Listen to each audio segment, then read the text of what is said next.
live long and prosper. So in this video series, I'm going to be talking through the social justice elements of every episode of the original series of Star Trek. The thing that inspired this project was actually a Fox News article which argued that Star Trek has in some way betrayed its traditional commitment to sort of political neutrality or middle ground by embracing progressive politics. In this series, we're going to see that Star Trek has always embraced progressive politics, and it's always been aspirational for social justice in various senses.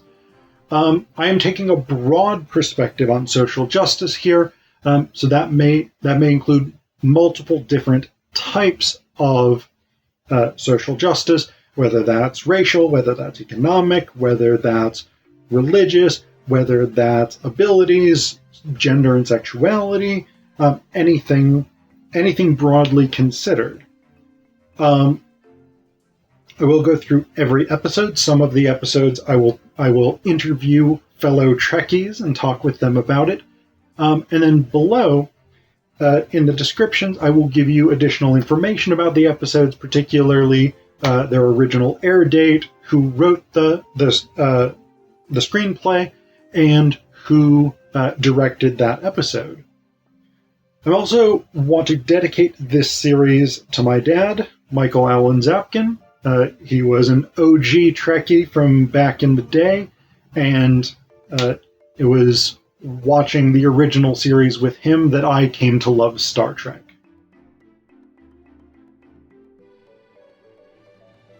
So in this video, we are going to be talking about what's the name of the episode? I literally just blanked on the name of the episode.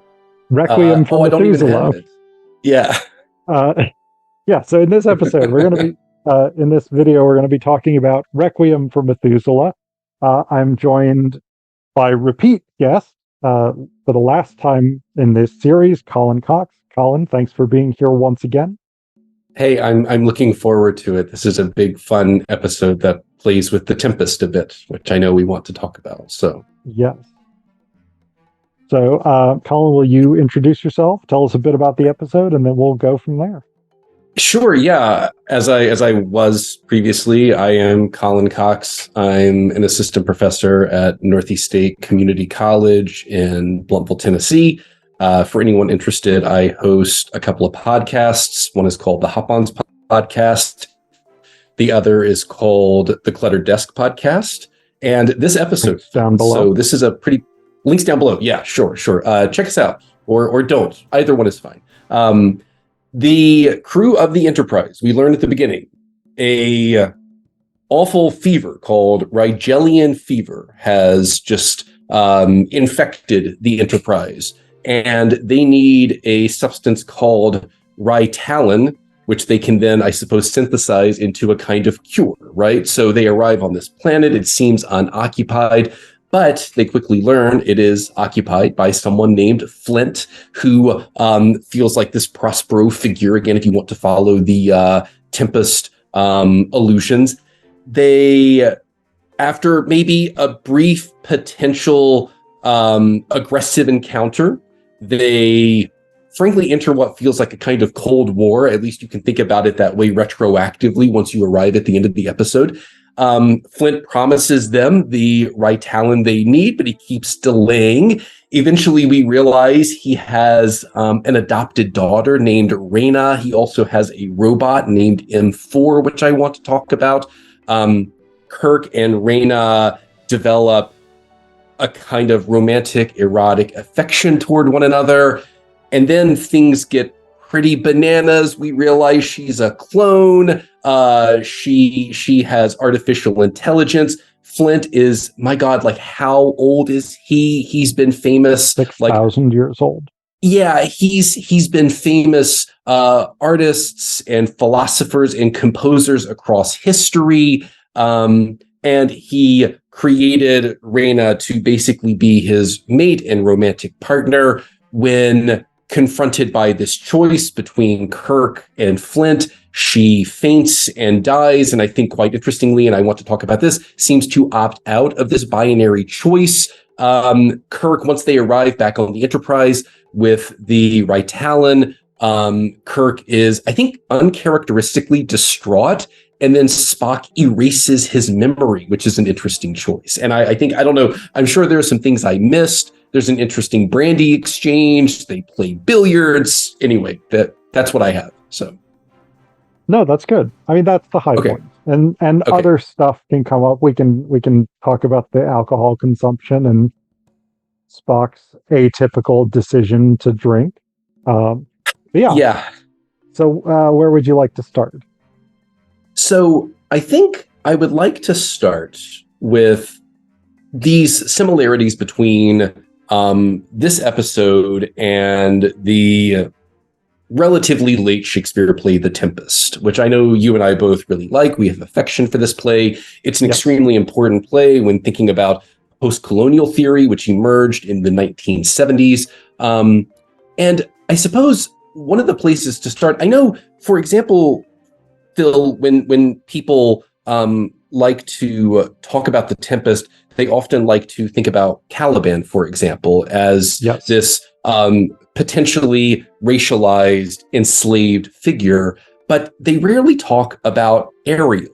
And I think when thinking about this episode, obviously Reyna has some, let us say, similarities to, I believe Miranda is the daughter from The Tempest. But I wanted to maybe talk about M4, the robot, as a potential analogy to Ariel, because what I think is interesting about Ariel is how, and I think here with the revelation that Reyna is also, let us say, a cyborg, this idea that M4 is a character who I don't think we're encouraged to think about this character a lot in the same way that maybe in The Tempest, we're not really that encouraged or incentivized to think about Ariel in relation to a character like Caliban. But I was wondering if because I guess my take is, like, there's all of this narrativizing about these characters, these non-humans and their choices. Like when you think about, for example, the narrative Spock constructs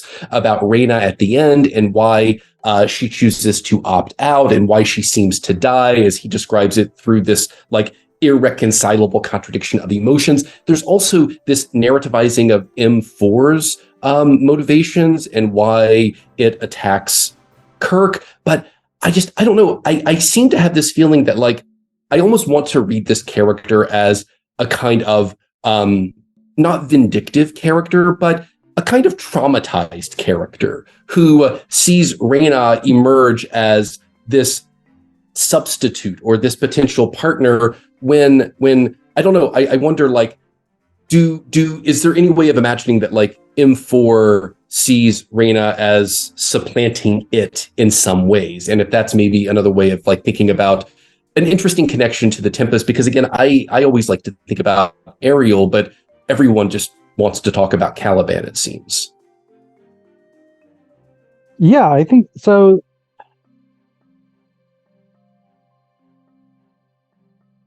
I think the phrasing, "Is there any way to think about this way?" is maybe the right one, because one of the challenging things about M4 as a character is we don't know what M4 is doing on its own initiative.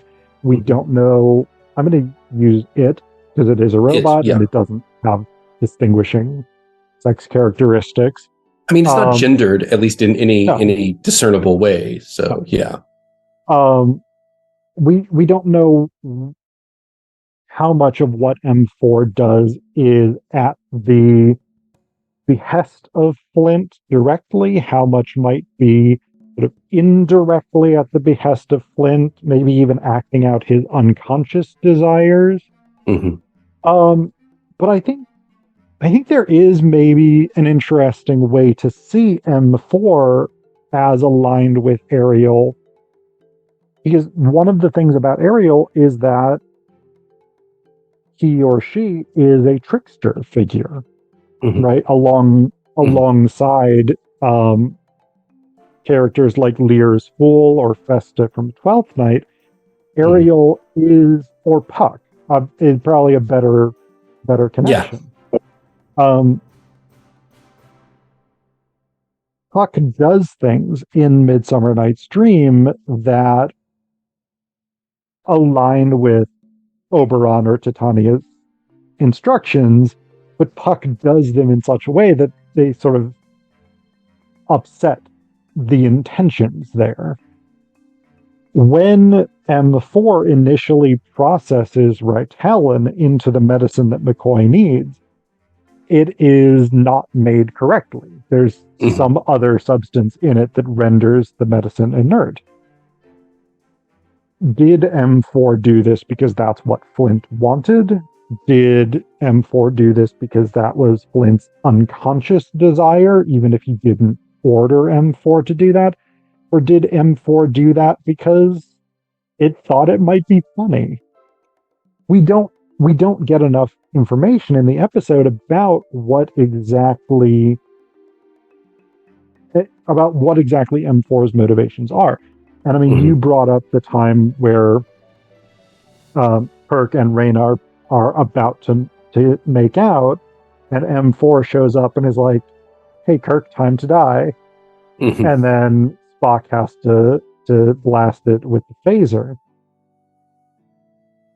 Flint says he did not intend for that to happen. It was part of M4's general protecting the household duties, and it just didn't understand Kirk kissing Rayna. Is that true, or do we trust Flint when he says that? And there's a lot of reasons not to trust Flint, right?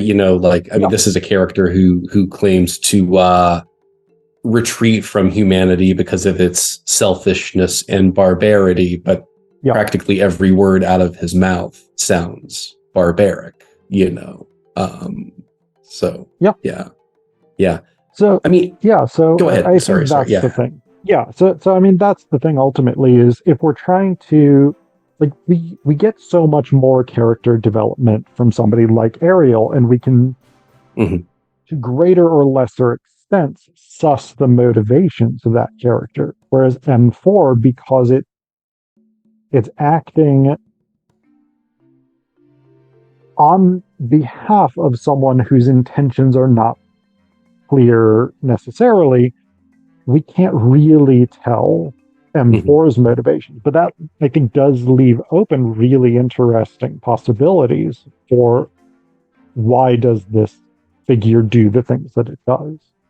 And I guess one of the reasons why I was probably curious about it recently, I've been reading in preparation for a podcast episode, I've been reading a bit about affect theory, which I suspect you're probably familiar with, especially considering your history with queer theory, because there's a lot of interesting overlap. And one of the things, and affect theory is an extremely broad, multifaceted, critical approach, but it frankly takes seriously questions about inanimate objects and this way that we construct this binary between inanimate objects as being these just tools and bits of utility for our use, as if our agency is all that matters, instead of thinking about them as having perhaps a complex set of feelings that we just simply do not know how to understand or access or reckon with.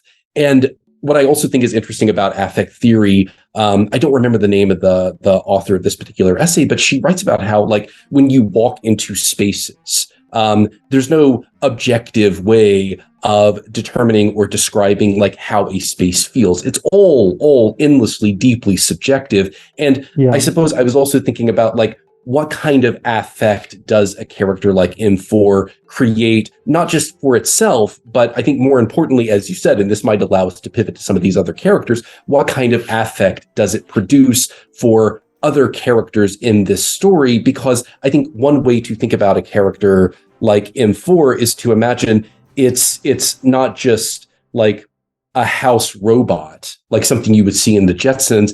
it also, and I think part of this is just how it appears visually, how it's constructed.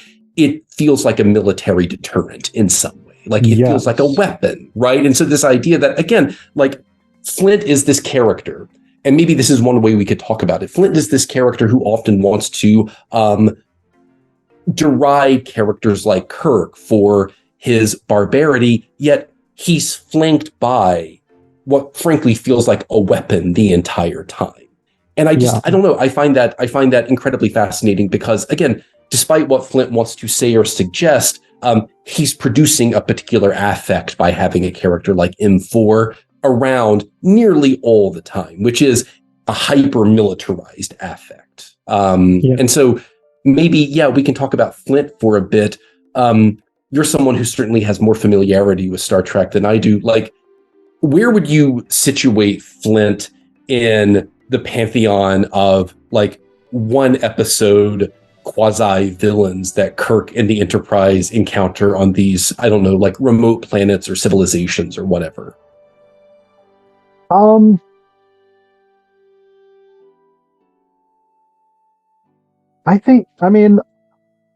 There's a thing that Star Trek loves doing, and there are instances where you've got like clear, this is an antagonist, this is a villain, whatever it is.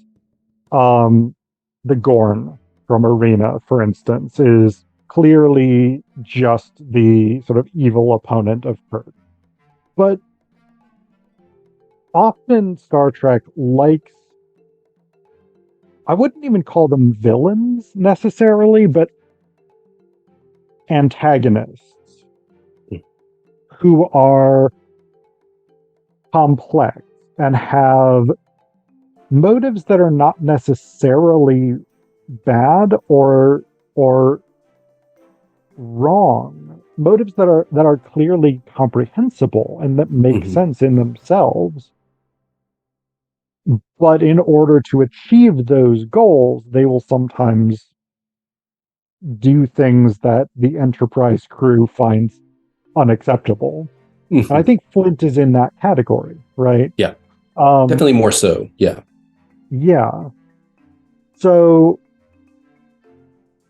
Flint has his own objective in this episode, which we only really find out about at the very end. Like his, because he's built Reyna, this android.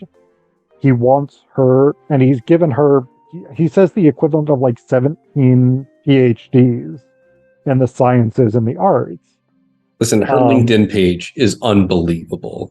So, yeah. She is naming her salary at any company involved. But because she's an android, because she's basically a robot, she does not have an emotional life. And what Flint has tried to do is sort of build an AI capable of experiencing emotions. And he essentially tries, what we find out is that his goal is to bring her emotions to life by having her kind of fall in love with Kirk, and then have Kirk and the others leave so that she will love him, which for somebody who was Da Vinci and Brahms and Alexander the Great and Julius Caesar and all of these people, seems like kind of not that smart a plan. Like, no. I guess I get it in the sense of like, yeah, maybe if you're the only other entity, the only other being on this planet other than M5, maybe she'll be like, well, I guess I'm settling. But it's a weird plan. Well, he's also trying to solve the problem of mortality, I suppose, right? Because he even mentions, like, I've been married hundreds of times, you know? And so like that suggests like he's not someone who's asexual who just wants companionship. It sounds like what really troubles him is how temporary all of that is. And like I would also say, like, as I was watching it, especially at the end, I was thinking about this relatively recent film called Ex Machina. I don't know if you've seen Ex Machina or not, but I mean, it's a really similar plot, Phil, where like if you imagine that Flint is a tech AI genius who wants to test his let us say assigned female cyborg for their potential emotional and erotic capabilities. That's basically Ex Machina. I think you would probably like it as well. But I think you're right. It's not a great plan, but I suppose, again, if you are attempting to solve the problem of, well, this very particular unique problem of just time and mortality and temporality, I don't know what else to do. And again, like I would just harken back to what I said before, like this idea that like clearly M4 is not sufficient, right? Because if M4 were, Reyna wouldn't exist, or like this iteration of Reyna wouldn't exist. But there's also, and maybe, again, this is maybe pivoting more toward a play like The Tempest.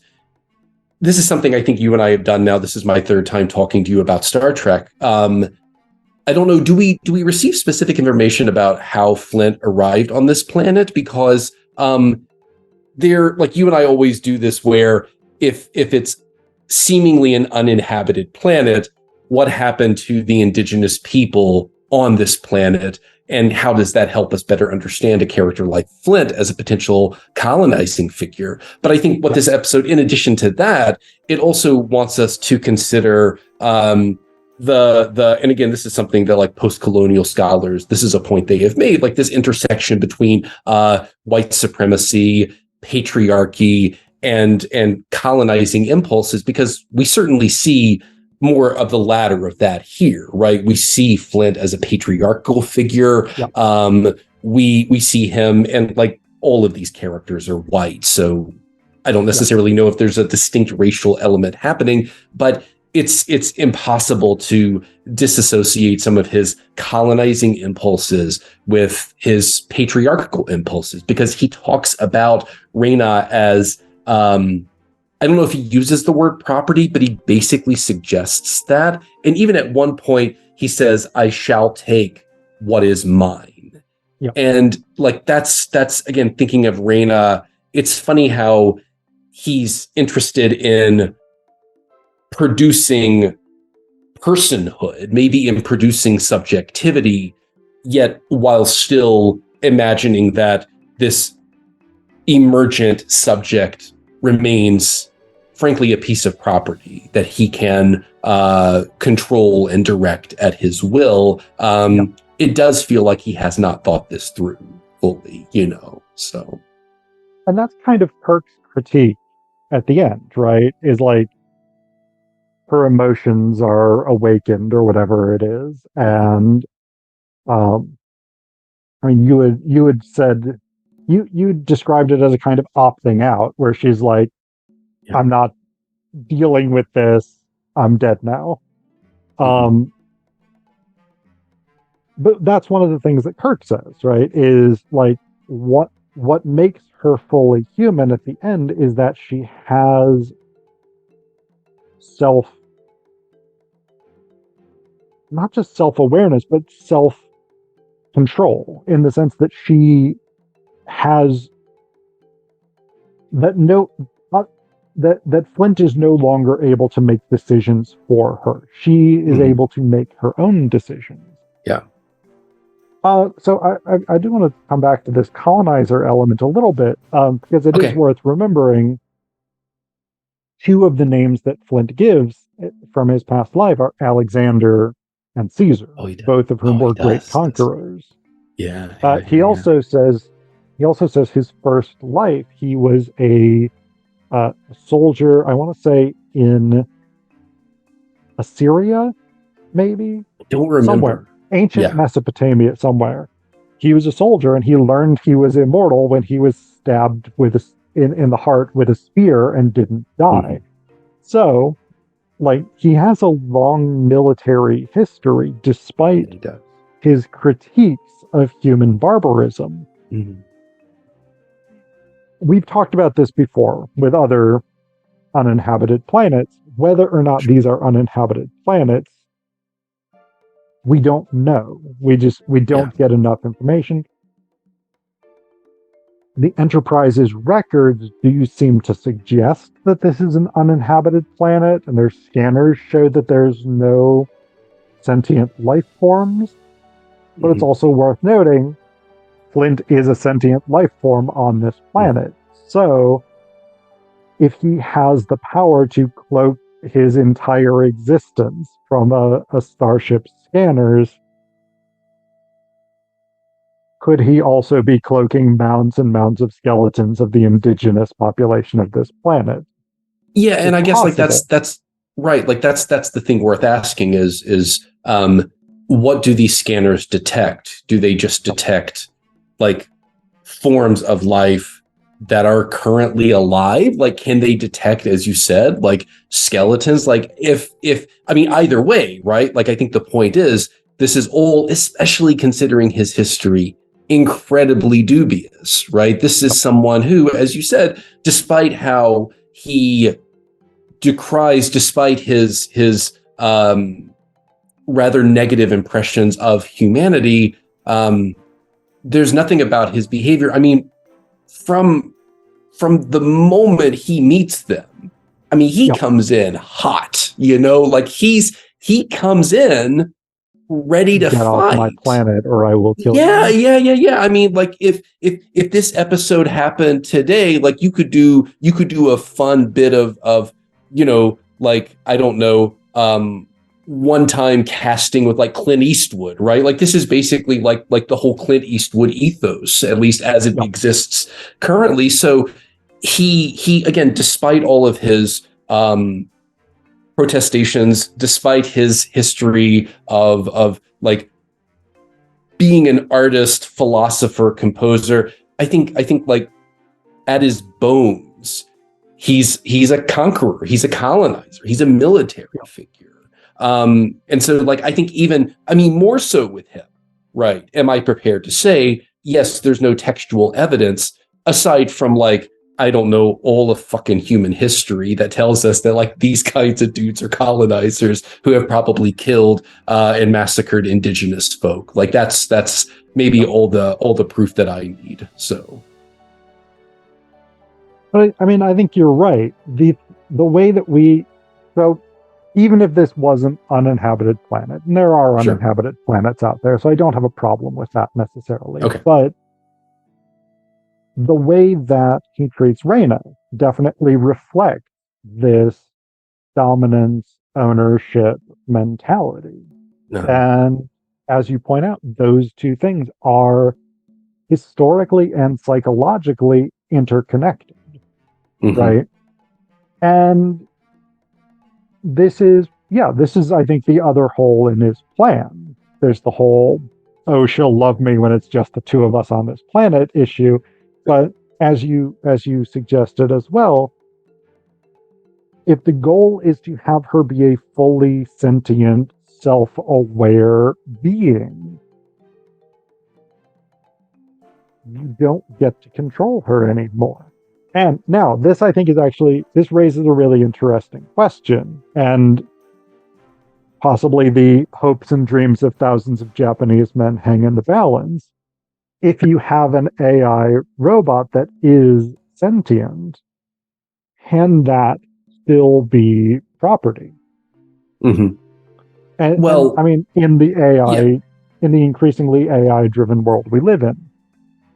Yeah, no, I think that's super interesting, and I've only dipped into a bit of that scholarship. But what I do, I mean, two things. One, jumping back, isn't it funny how men like this always find themselves on uninhabited planets? You know, it's like that's just one thing, but also like all the work that Spock does in the background of this episode, I think, is incredibly interesting because what he's doing, he's functionally operating as a detective, Phil, and he's doing the work of discovering that this is an artist who sees himself, I mean, whether he would say this or not, as potentially producing art, right? And I would just argue all of this with Reyna is just an extension of that. So to answer your question, like, can Reyna belong to him once she becomes conscious, sentient?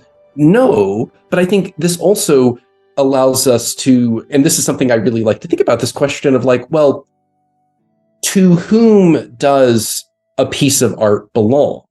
Because I, for a myriad of reasons, am incredibly interested in what I would describe as these like aesthetic ownership battles over intellectual properties like Harry Potter, right? And I think a lot of people, for obvious reasons, would say this does not belong to JKR. It never did. The moment it becomes publicly consumable art, it is no longer hers. And I think you're well aware of how often artists like JKR try to wrench it back from the public, right? Even though, like, my God, if you want some of the best Harry Potter stories, don't go to a JKR sanctioned website. Just read fan fiction. It's so much better, right? But I think we're also seeing here this interesting exploration of the artist grappling with their art and these questions of ownership. And I think, again, like just reducing Reyna to a piece of art, that's not my point, but I think just using that framework allows us to, again, conclude that,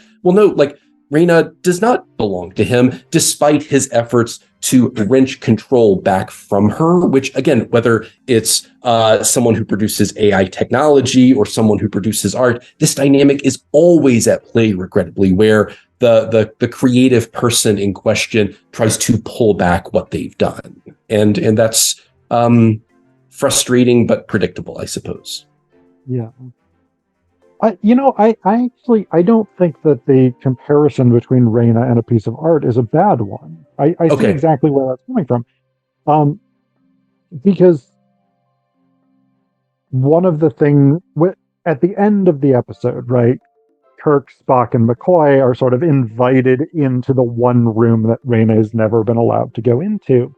And what they find is I forget which number she is. She's like 16, 17? 16, 17, something like that. Yeah, she's there's been a whole series of Reynas before her that have not worked out for one reason or another. I mean, if we think about those in writing terms, those are drafts. They are? Right? If we think about those in terms of like painting and the visual arts, those are sketches for the eventual masterpiece, right? Yeah. And of course, you're right. Spock is looking at the paintings that Flint has, and he's like, this is a Da Vinci painting done with Da Vinci's brushstrokes on contemporary canvas with contemporary materials. He plays a Brahms waltz. This is a Brahms waltz. I recognize Brahms's hand from manuscripts. Like, it's written on modern paper, modern ink, but it is clearly done by Brahms. So Flint, for as much as we've been talking about him as a conqueror and a military figure, he is also an artist. And so that idea of going through drafts, going through sketches, moving toward a finished masterpiece does definitely make a lot of sense here.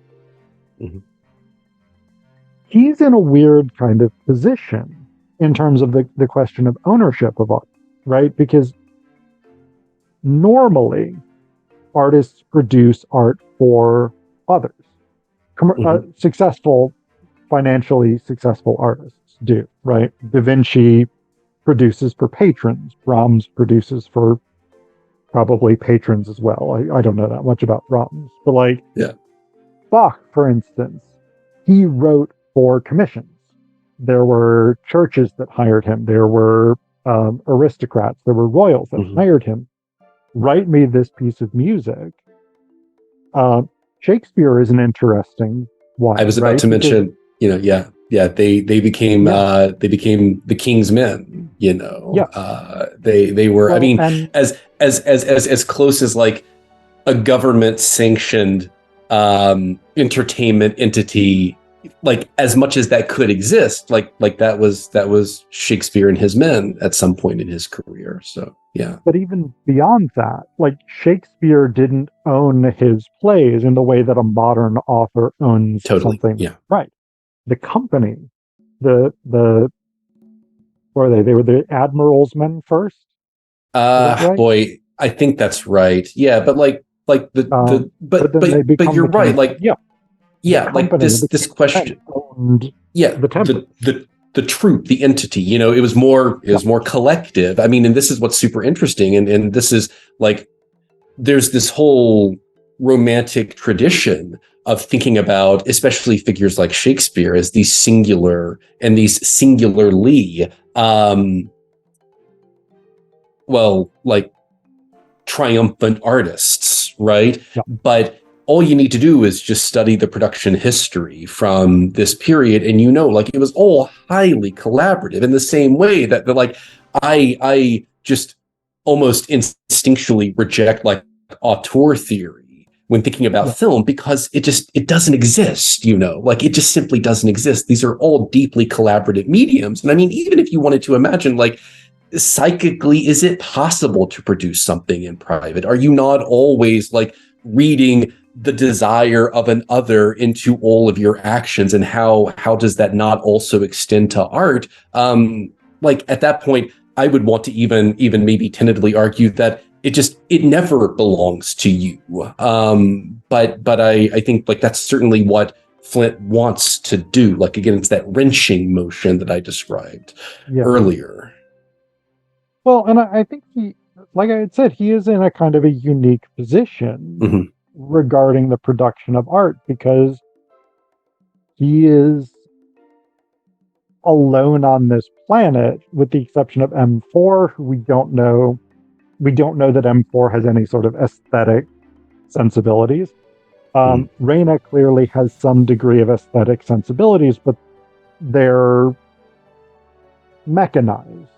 And it's possible that when her emotions come alive, that she would have more of an emotive reaction to art. Yeah. But Flint is like, when Flint paints a Da Vinci masterpiece on this planet and hangs it on his wall, he is not producing it for someone else. Now, what you had said is very interesting there, that there is still maybe that psychological other that he's still thinking about, like, okay, what would... Even unconscious, I mean... what would the art critic who doesn't live on this planet say about this? But but in terms of circulation, like you'd mentioned Harry Potter, the proliferation of fanfic. Same thing with Star Trek, massive amount of fan fiction. Something like the Da Vinci painting that Spock is examining, or the Brahms waltz, is not circulating in that way. It's not a public work in that sense. And Reyna is an odd figure at that point, because she is not meant to be a public work either, in the sense that, again, Flint wants to own her, yet at the same time he needs that public in order to sort of create the value of Reyna, if we can put it that way. Sure. Like, there needs to be that circulation of this artwork through Kurt in order for it to be of value to. That's really great, Phil. And I think like what for all of the like potential like post-colonial feminist, even psychoanalytic readings of this episode, I think just like thinking about it as maybe not reader response, but as you said, the necessity of the audience, and then what is the author's response to that response? Well, it's to, again, wrench it back, right? Because like I would even like, I guess hearing you talk about that, I was also thinking, but Flint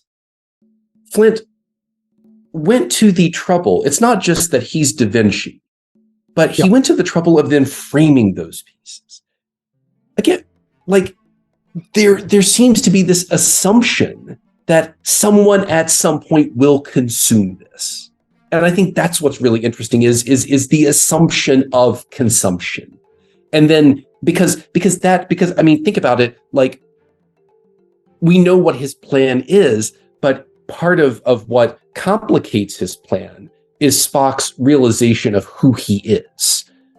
It would be very, very easy to not then display in the way he does all of this art he produced, but he displayed it for a reason. And I mean, maybe you could argue it's just deeply narcissistic because he wants to just like see his own work. And like, even like, again, maybe in a deeply narcissistic way, he wants to be the only person consuming it. But I want to imagine there's more to it than that. There's always this assumption that there is someone to consume it. And I think that's what's super interesting about this episode is how, despite everything Flint says, all of his choices work to undermine what his stated goal is. And that's just super fascinating. And I think that's part of what makes him such a complex character is we see all of these moments when it is as if he's 5 to 7 steps ahead of them, but he's really not, he both is and isn't in really fascinating ways. And that contradiction is super fascinating to me.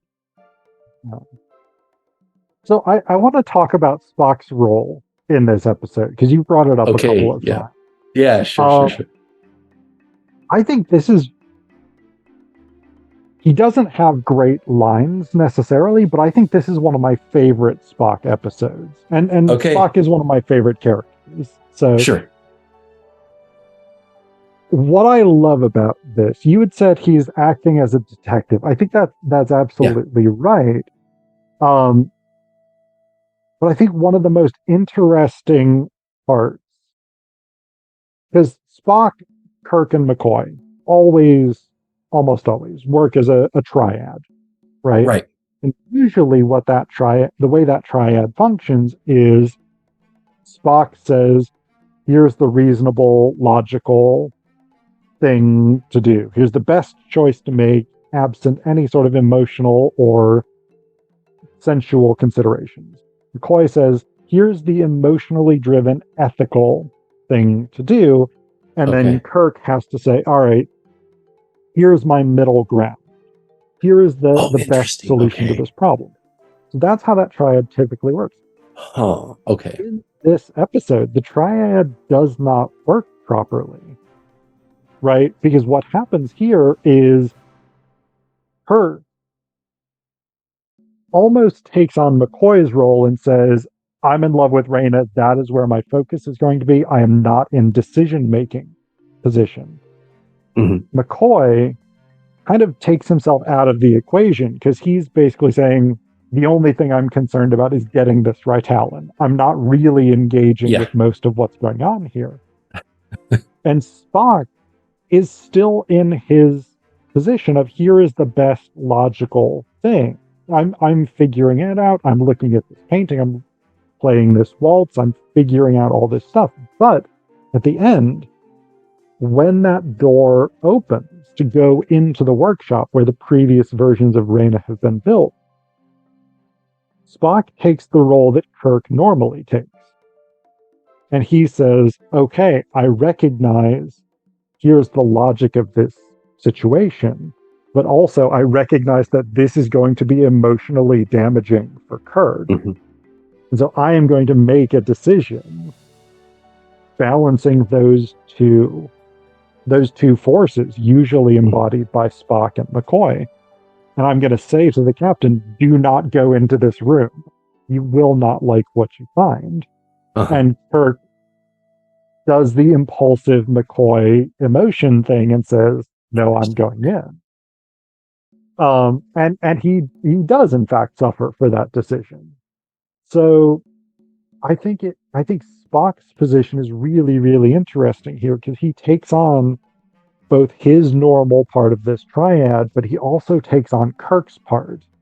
And then Kirk seems to shift into the McCoy emotion-driven position.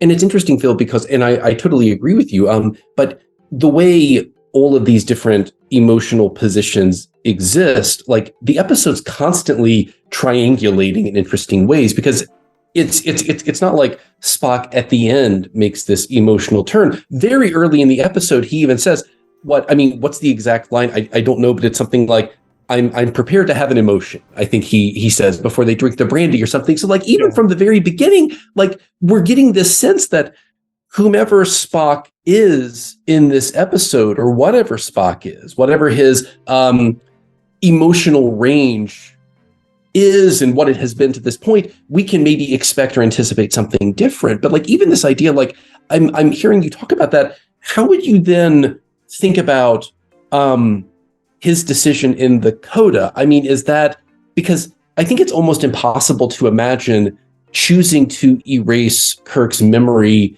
is exclusively like a cold, calculating, logical decision.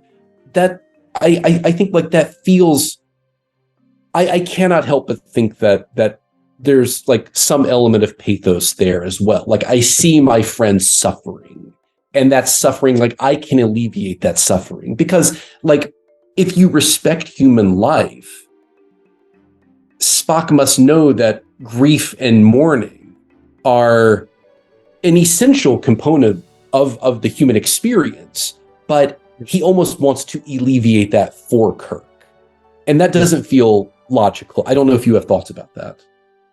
So I think there is a logical argument to make for that decision, which is Kirk is the commander of this starship. He needs to function as efficiently as possible, as effectively as possible.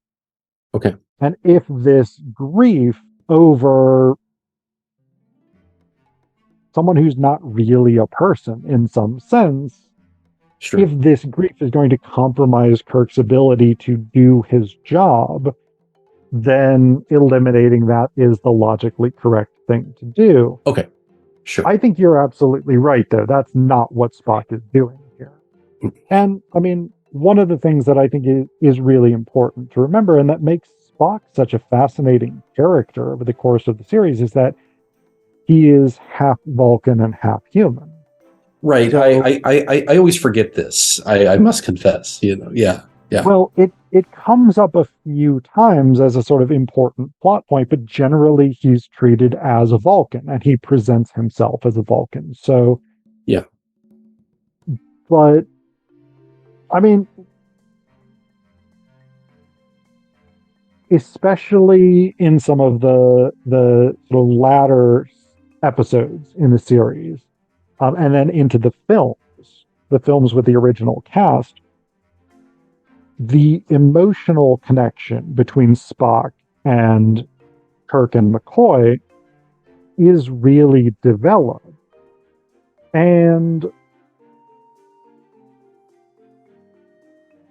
there are always these interesting moments, like throughout the series, where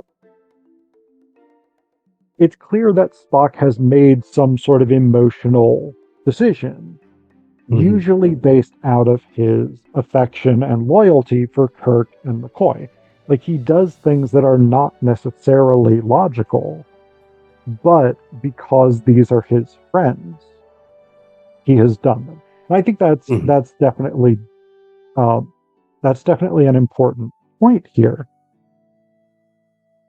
So yes, I would tend to read this, and I think the series wants us to read this decision to sort of erase this memory as my friend is suffering.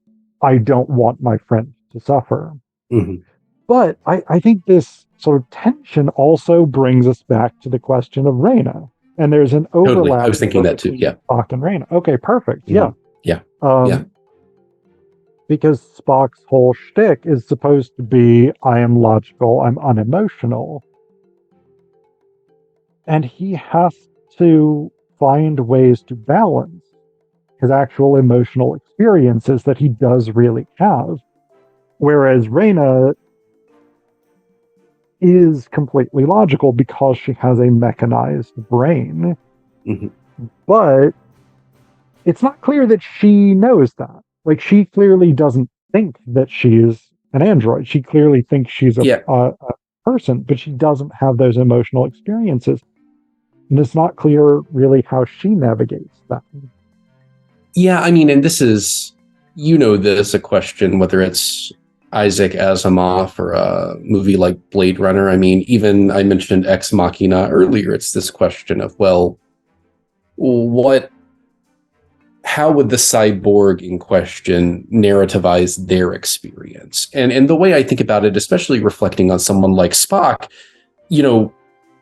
when we talk about this, and I suspect like people who like Star Trek talk about it the same way, right? It's this idea that, well, he's half this and half that. Well, no, he's not. Like, how do you determine that? Like, that's like in the same way that like gender is a construct, so too is biology, right? Like, biology has these narrative constructed elements to it. But what's fascinating about Spock is he chooses to be Vulcan, right? Like, this is not biology. This is a choice, because again, how can you be half one thing and half another? It just doesn't work like that. And so, like, the way I like to think about Reyna, especially again thinking about it in terms of a character like Spock and his own biology and how that informs his identity, like she's clearly choosing to reject this idea that she's just a cyborg, and that's part of this opting out that I mentioned earlier. And I think. Have you read Mari Rudy before? Do you know Mari Rudy? Yeah. You would really like her, man. Like, regrettably, she died last month. She's someone like you don't know her, but you know people who are proximate to her, like Hillary Neroni and Todd McGowan.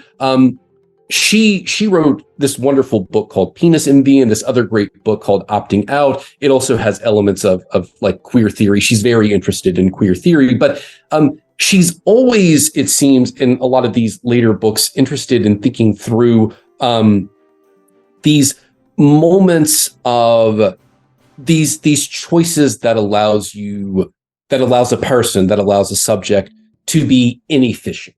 And how those kinds of inefficiencies are exactly the kinds of disruptions we need, these kinds of like ways of opting out of maybe in particular like certain binary constructions, while also hopefully not creating a new, like, let us say, binary or normative construction. And what I really dig about Reyna here at the end is this choice, like Spock almost maybe it is Spock who like frames it as this choice between Kirk and Flint, but she chooses the third option, and that way she feels a lot like Bartleby. I know you're familiar with like Zizek and his affection for a character like Bartleby the Scrivener, who he doesn't make a choice. He doesn't say yes or no. He says something like, "I would prefer not to." I think that's the language he uses, and it's that word prefer, right? Reyna feels quite similar here. Like she's opting out. She's rejecting this idea that she even needs to make a choice. And I think that's, and then like you see Spock, and this is where I'm almost a little frustrated by Spock. Like the way he narrativizes it at the end makes it seem like the weight of the choice was the thing, instead of imagining that, well, no, maybe she was just opting out of even the idea of making a choice. And so like Reyna in that way is a super fascinating figure to me. And I think you could almost in those terms like read her as a kind of queer figure, not maybe in a kind of sexualized way, but just in this way that like, what's one of the foundational principles of queer theory? Well, it's to challenge and complicate this idea that there are like normative binary assumptions about the world, and even to challenge this idea that anything is normal. The choice she has at the end, it's meant to feel like this is the normal thing to do. You choose this or you choose that, and she elects for the third option, which I think I really dig. Well, that's an interesting connection with queer theory there, because I think it's now not as popular, but one text that when it came out was very influential was Lee Edelman's No Future, in which he basically argues that queerness represents a sort of refusal of the cultural figure of the child. That is, to sacrifice today. We can't enjoy today because the child will need stuff in the future, right? Like, we have to pay into Social Security today so our children can have a secure future, whatever it is. We can't use that money for ourselves. We've got to save up so our children can inherit. We can't go on a nice vacation we want to go on because our children are going to need that money, whatever it is. So what he argues is that heteronormative societies are rooted in this idea of renunciation. That is, we can't enjoy things because in the future, the resources won't be there. And what Edelman says is the queer position is exactly the opposite, that we enjoy today. And if that uses up all the resources, them's the breaks. Because you can see how a climate skeptic could like pick that up and say like, well, no, like rejecting climate science is the queer position, right? So we should burn all the fossil fuels today because totally. Who cares? We can get enjoyment out of that, and we don't have to renounce our enjoyment. Is there an argument maybe that Reina's decision here is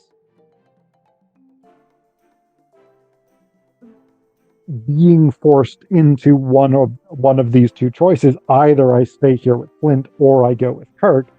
That this is a source of unenjoyment, of unpleasure.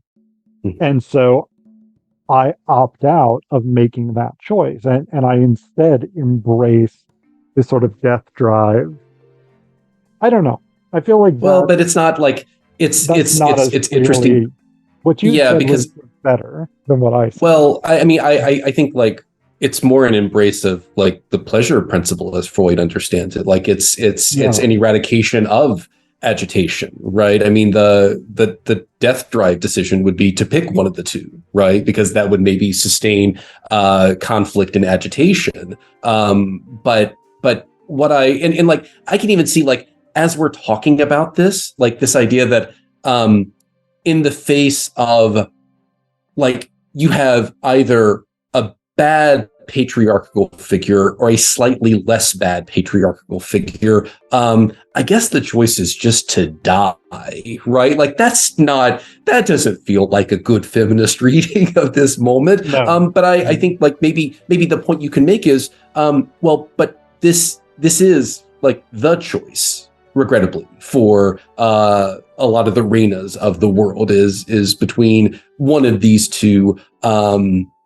deeply troubling patriarchal figures. For all of the ways that we want to think of Kirk as our hero, like he's getting in a fist fight with Methuselah over a girl. Like this is not good, you know. But I think more importantly, it is just this idea of like opting out of the choice, I guess. And you're right. Like I think I'm familiar with some of the critiques of Edelman, and again, they make a kind of sense because it also like reinforces a lot of these unsavory notions about queer figures as these deeply hedonistic figures who want to destroy society. Like, my God, like that feels like the kind of thing that, I don't know, like Ben Shapiro in the Daily Wire would say, right? Yeah. I get how you could bastardize Edelman's point, even if it doesn't really like hold, even if it doesn't track so much today as much as maybe it did, as you said, when he first published that book. But I think just more than anything, like just to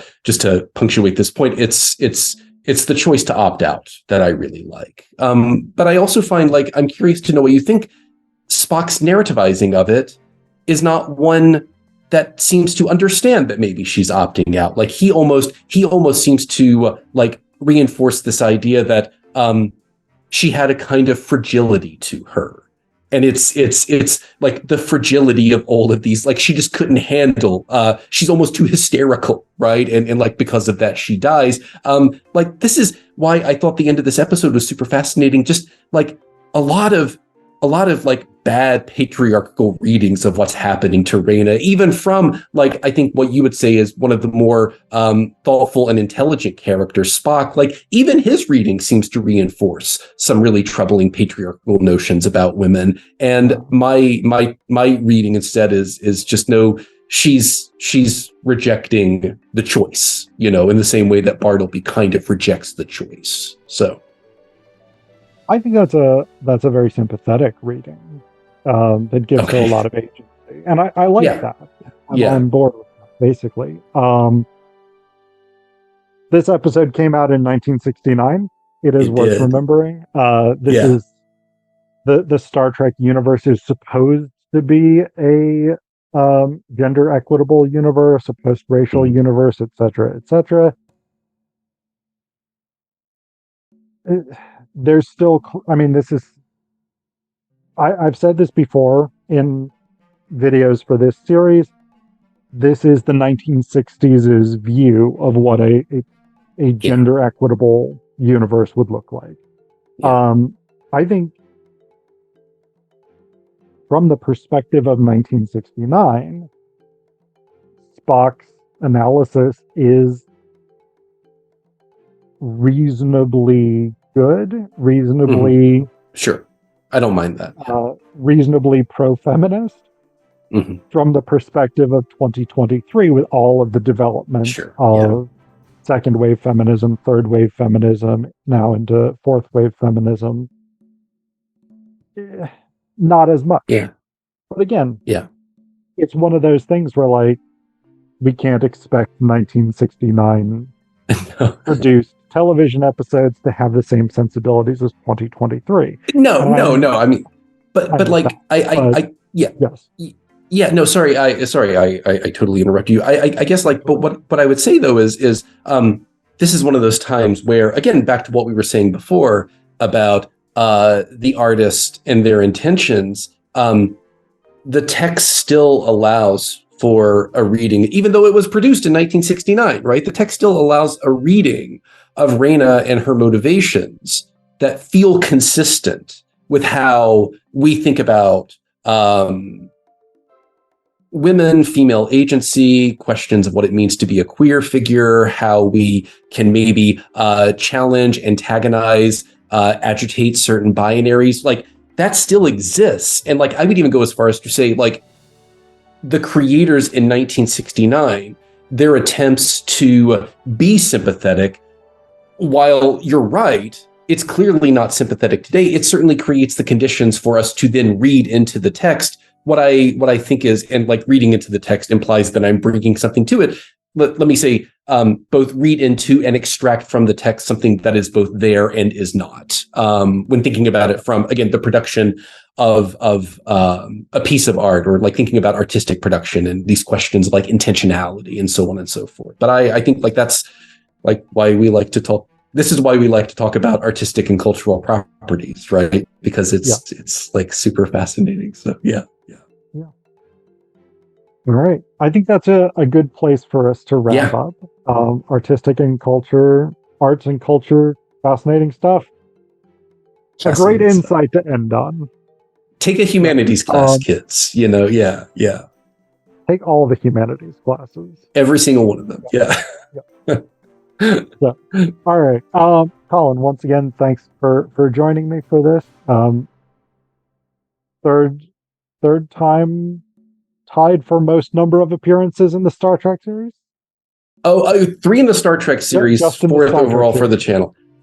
Listen, I'm keeping count, man. I so thoroughly enjoy when I get an email from Phil Zapkin asking me to do something on his YouTube channel, because it's always like the most interesting conversation I have for that week. So yeah, I just thank you so much. This has been so much fun. So